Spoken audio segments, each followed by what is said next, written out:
Hello everyone. In this video our topic is clauses and phrases. What are the difference of clause and phrase and what are different types of clause and phrase? This is something that we are going to study in this chapter. अभी अगर हम बात करें clauses की तो clauses are the building blocks of the English language. अगर English language के अगर हम building blocks की बात करें तो they are the clauses. Words से बना phrase और phrases में कुछ और वर्ड्स ऐड करके हमारा बना क्लॉज. तो अगर इंग्लिश लैंग्वेज के बिल्डिंग ब्लॉक्स की बात करें हम तो वो क्लॉजेज हैं. अब अगर बात करें कि ये क्लॉज है क्या, तो कोई भी sentence that you right which has a subject and a verb is called a clause.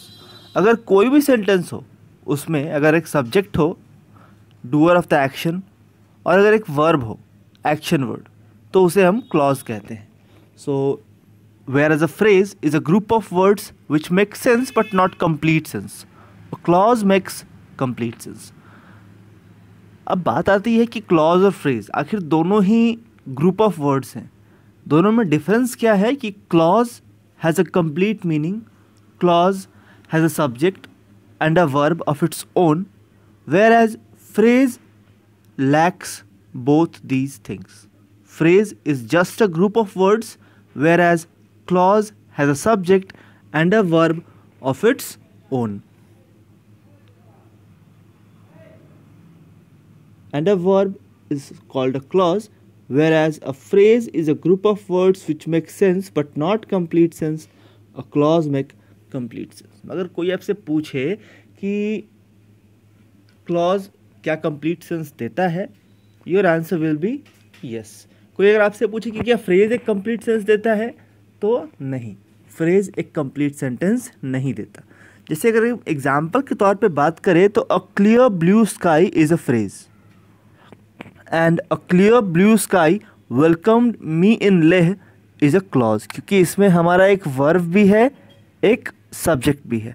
सो जहाँ पे सब्जेक्ट और वर्ब दोनों ही प्रेजेंट हो वो क्लॉज है, और जहाँ पे इन दोनों में से कोई भी एक या कभी कभी दोनों ही मिसिंग हो तो it is phrase. The subject a clear blue sky and the verb is welcomed, so it is clause.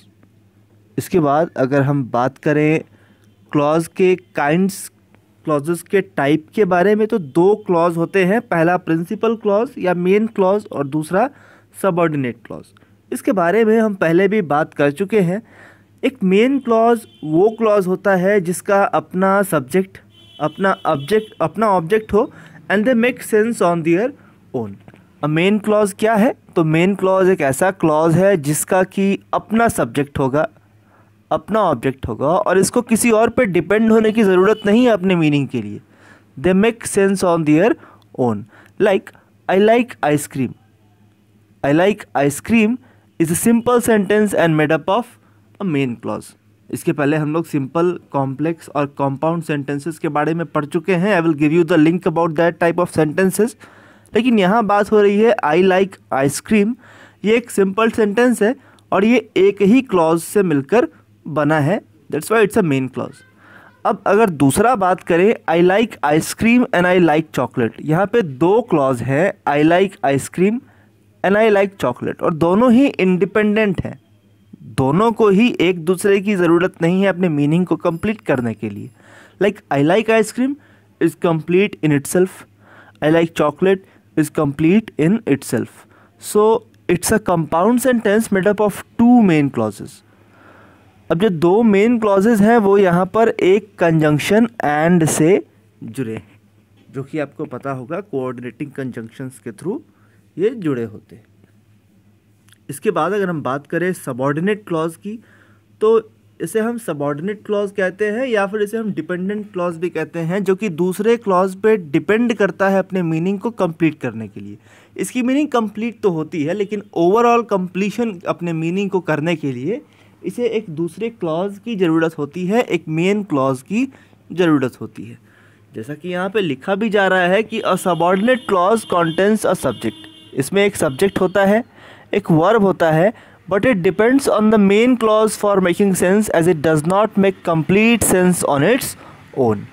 अभी बात है कि इसका अपना एक सब्जेक्ट है, इसका अपना एक वर्ब है, लेकिन फिर भी इसे मेन क्लॉज की ज़रूरत होती है ताकि ये अपना सेंस कंप्लीट कर सके, अपनी मीनिंग कंप्लीट कर सके।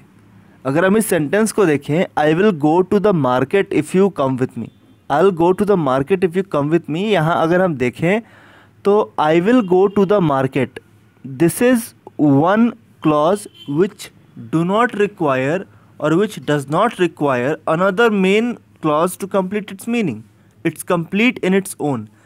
लेकिन अगर हम दूसरे क्लॉज की बात करें, if you come with me, if you come with मी, अगर हम इस क्लॉज की बात करें तो इट इज़ डिपेंडेंट, ये डिपेंड करता है पहले क्लॉज पे कि मैं मार्केट तभी जाऊंगा जब तुम आओगे। तो मैं मार्केट जाऊंगा is complete sense, it's giving a complete sense, लेकिन तभी जब तुम आओगे, जब तुम आओगे that is a clause but it's a subordinate clause. तो वही यहाँ पे बात है, the main clause I will go to the market which complete sense on its own but the subordinate clause if you come with me does not make complete sense on its own and therefore depends on the main clause for its complete meaning. तो यहाँ हमने पढ़ा main clause और subordinate clause के बारे में, जिसे हम चाहे तो डिपेंडेंट और इंडिपेंडेंट क्लॉज भी कह सकते हैं। Let's move further to study about the other type of clauses based on their function in the sentence। अब एक सेंटेंस में क्लॉज का फंक्शन कई तरीके का हो सकता है, बेसिकली 3 तरीके का हो सकता है। तो हम फंक्शन के बेसिस पे क्लॉज का कैटेगरीज डिवाइड करेंगे। अभी यहाँ पे बात करें अगर नाउन क्लॉज, तो नाउन क्लॉज क्या है? Noun clause is a group of words which makes, मतलब नाउन क्लॉज जैसा हमको पता ही है कि clause is what, is a group of words that make sense on its own. तो ये जो नाउन क्लॉज है वो एक नाउन का फंक्शन करेगा, it will function like a noun कि क्या है। For example, I like what I see as a way of saying I like cakes. I like what I see, what I like, what do I like, what I see. So what I see यहाँ पर जो clause है वो किसके बदले आया है? In place of something, किसी वस्तु के बदले आया, किसी नाउन के बदले आया, that's why it is a noun clause. I like what I see is an example of noun clause. और बड़ा आसान है इसको समझना है कि नाउन क्लॉज का फंक्शन क्या होगा। तो नाउन क्लॉज का फंक्शन होगा वर्क ऑफ अ नाउन। अब इसके बाद हम बात करें एडजेक्टिव क्लॉज की, तो adjective clause usually comes after the noun it qualifies. जो एडजेक्टिव क्लॉज है वो आमतौर पे नाउन को क्वालिफाई करता है। You know the function of adjective, what is the function of adjective? To qualify noun और प्रोनाउन इन सम केसेस। तो यहाँ पे वही बात है कि जो एडजेक्टिव क्लॉज है वो और कुछ नहीं बल्कि नाउन क्लॉज को क्वालिफाई करेगा and it is made up of several words which like all clauses will include a subject and a verb. It answers, अभी जो adjective clause है वो कुछ questions का आंसर देगा, जैसे what kind, कैसा है, कितना है, कौन सा है। For example, the umbrella which has a broken handle is mine। यहाँ पे अगर हम बात करें subordinate clause की तो which has a broken handle और the umbrella is mine, this is main clause, whereas which has a broken handle is subordinate clause. तो यहाँ हमने देखा कि किस अम्ब्रेला के बारे में बात हो रही है। अम्ब्रेला के बारे में क्या बात हो रही है कि उसका हैंडल टूटा हुआ है। So which has a broken handle works as an adjective in this case, therefore it's an adjective clause. अभी तीसरा है एडवर्ब क्लॉज, और हमें पता है adverb clause denotes what? It denotes when, how, where an action has been completed. So if you look at this type of clause, ये एक group of word है जिसका कि अपना सेंटेंस होता है, अपना प्रेडिकेट होता है और एक एडवर्ब का फंक्शन करता है। Noun clause did the function of noun, adjective clauses perform the function of adjective, और अब जो एडवर्ब क्लॉज है वो एडवर्ब का फंक्शन करेगा और ये पूछेगा कितना, कहाँ, कैसे, क्यों। For example, you may sit wherever you like, आप जहाँ चाहो वहाँ बैठ सकते हो, मतलब आप जहाँ चाहो, आपकी मर्जी। This is main clause and wherever you like, this is dependent clause and it is adverb clause. आपको कहाँ बैठना है? तो जहाँ आप चाहो, यहाँ, वहाँ, जहाँ, क्यों, कब। We know that these are the types of adverb clauses, क्योंकि वो बताते हैं कि कोई एक्शन कब, कहाँ, कैसे हो रहा है। अब अगर इसके बाद बात करें कि इसके बाद कुछ एक क्वेश्चन है हमारे सामने। Identify the clause and point out whether it's a noun clause, adjective clause and adverb clause. जो पहला क्वेश्चन है, the bankers need to know what they should do. I will give you 3 seconds, then I will tell you the answer. The bankers need to know what they should do. अभी answer will be this is noun clause. उन्हें क्या पता होना चाहिए कि उन्हें क्या करना है, what they should do. Second one, the books which are lost are not really necessary. It is very easy. The books which are lost, which, as the word used is which, so it is adjective clause. मतलब जो books खो चुकी, books के बारे में क्या कहा जा रहा है कि जो बुक्स खो चुकी, they are not really necessary. Whether you like it और not, you have to go to bed now. अब आपको ये पसंद हो या नहीं हो, you will have to go to bed. This is adverb clause. Students who are intelligent get good grades. Students who are intelligent, कौन लोग? जो इंटेलिजेंट होते हैं। So it is adjective. No one knows he is, कोई नहीं जानता कि वो है। So this is noun clause. वैसे ही आप बाकी क्वेश्चंस को खुद से ट्राई करो and you can answer in the comment box if you know और if you have doubts regarding any of the question. Now we shall move towards phrases. अब ये फ्रेज क्या है? तो phrase usually is present within a clause. अब एक clause का टुकड़ा होता है phrase, but a phrase can not have a clause in it.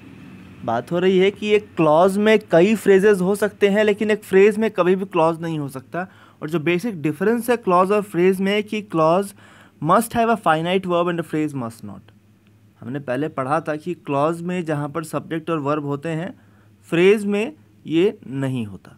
A phrase therefore is a group of words which has no finite verb in it and acts to complete the sentence for making it meaningful. एक phrase इसलिए हम कह सकते हैं कि एक ऐसा group of word है जो कि इसमें फाइनाइट वर्ब नहीं होता, नॉन फाइनाइट वर्ब, इसमें वर्ब नहीं होता, and it acts to complete the sentence.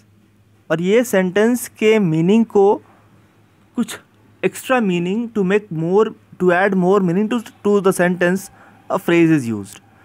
और आसान शब्दों में कहें ऑक्सफोर्ड डिक्शनरी के अकॉर्डिंगली, तो phrase is a small group of words that form a meaningful unit within a clause.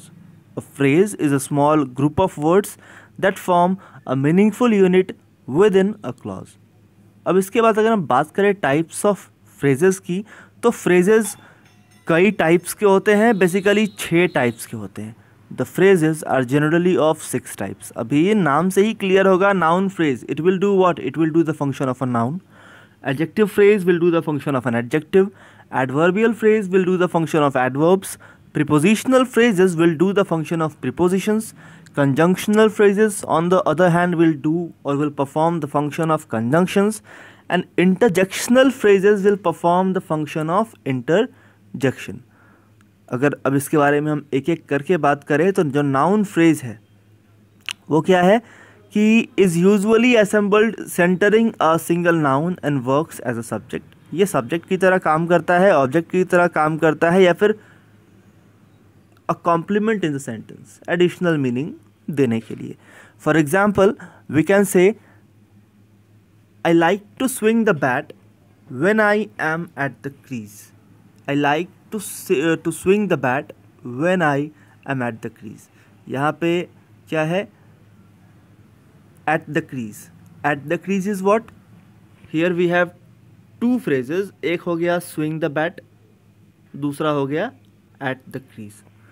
Second example, reading novels is a good habit.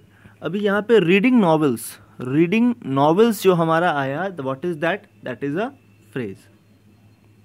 The probability of happening that match is not much. The probability of having that match. Probability of happening. This one is your phrase. We are sorry for her departure. We are sorry for what? For her departure. So this one is the phrase. अब अगर हम बात करें adjective phrase की, तो adjective phrase is comprised of an adjective and works as single adjective in the sentence. वो sentence में adjective का फंक्शन करेगा। अब अगर इसके बाद इसके एग्जांपल्स को देखें तो Alex is a well behaved man. अब यहाँ पर अगर आप देखें तो Alex is a man, Alex is a man हो गया हमारा क्लॉज, लेकिन ये जो वेल बिहेव्ड वर्ड आया है, well behaved it's what, it's a phrase. He is a man, he is a man is clause, of friendly nature, this one is your phrase. Julie is a woman of gorgeous style, तो Julie is a woman, this is your clause, of gorgeous style is your phrase. She leads a very interesting life, she leads life, this one is your clause. A very interesting is something that we can call to be the adjective phrase. A lot of people do not sleep at night, a lot of people do not sleep, this one is this one is clause, and at night it's your phrase. अब अगर हम इसके बाद बात करें adverbial phrase की, तो as said adverbial phrases will perform the function of an adverb in the sentence. इसके बारे में अगर हम और डिटेल्स में बात करें तो एग्जांपल्स हो सकता है कि the horse runs at good speed. जो हॉर्स है वो एक अच्छे स्पीड पे दौड़ता है, सो हॉर्स कैसे दौड़ता है, at a good speed. So here horse runs ये हो गया हमारा क्लॉज, और at a good speed is our phrase. I was in a hurry then, I was in a hurry then is your phrase. I ran as fast as possible, I ran, this one is your clause, I ran, where as fast as possible it is your phrase. He works very slowly, he works, this is your clause, but very slowly is your phrase.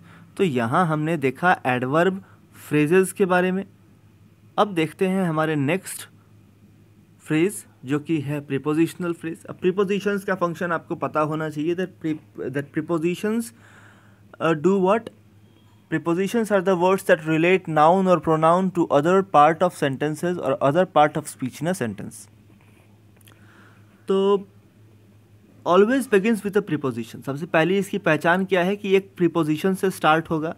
It always begins with a preposition. Further and connects nouns, ये preposition से start होगा। Preposition मतलब to, on to, over, in, on, upon, within, between, so these are the prepositions. Examples की बात करें तो he sacrificed his life for the sake of his country, he sacrificed his life for the sake of his country. Now from here, for the sake of his country, this is what, this is the prepositional phrase. In the end we all have to die, in the end is what, it is prepositional phrase. He is on the way, he is here, on the way is the phrase. अब देख सकते हो कि इसके बिना अगर हम on the way word का यूज़ नहीं करें तो ही इज़, ये कुछ ना कुछ मीनिंग तो देगा but not a complete meaning, इसका मीनिंग इनकम्प्लीट हो जाएगा। So it needs on the way phrase to complete its meaning और to give a complete meaning to the sentence. इसके बाद यहाँ कह रहा है कि prepositional phrases includes all types of phrases, मतलब प्रीपोजिशनल फ्रेजेस जो है वो हर तरह के फ्रेजेस का फंक्शन कर सकते हैं। They can function like noun phrase, they can function like adverb phrase, they can function like adjective phrase, and prepositional phrases they are themselves. अगला है conjunctional phrase। अभी conjunctions का फंक्शन क्या है, तो conjunctions हम बोलते हैं वैसे वर्ड्स को जो दो वर्ड्स को कनेक्ट करें, जोड़ें आपस में। तो a conjunctional phrase works as a conjunction in a sentence, जोड़ने का काम करता है। अब यहाँ पे देख सकते हो he went out, it's a clause. अब इसके लिए क्या बताया जा रहा है या कौन सा एडिशनल वर्ड यूज़ किया जा रहा है, as soon as you get in, as soon as you get in. So this one is what, this one is phrase. और किस टाइप का फ्रेज, तो एज सुन एज होता है हमारा conjunction, so this one is conjunctional phrase. अगला है we have to work hard so that we can win the next match. So that we can, देखो यहाँ पे भी दो फ्रेज है हमारे, दो क्लॉज है, एक है we have to work hard, दूसरा है we can win the match. दो मेन क्लॉज हैं और इनको जोड़ने वाला क्या है, so that. So that is the phrase here. अगला है I will attend the ceremony provided that you come. I will attend the ceremony that you come. इसको जोड़ कौन रहा है? इसको जोड़ रहा है प्रोवाइडेड दैट, और provided that is a phrase. John started working early in order that he could finish early. एक क्लॉज हो गया जॉन स्टार्टेड वर्किंग अर्ली, दूसरा ही कुड फिनिश अर्ली, और इसको ऐड करने वाला जो कंजंक्शनल फ्रेज है that is what? In order that. अब इसके बाद हम बात करें अगर इंटरजेक्शनल फ्रेज की। This is the last topic of the day, interjectional phrase. अब इंटरजेक्शनल फ्रेज हम किसे कहते हैं? तो these are the phrases that have more than one words are called interjectional phrases. Interjectional phrases या इंटरजेक्शंस वो words हैं जो sudden and strong feelings show करते हैं।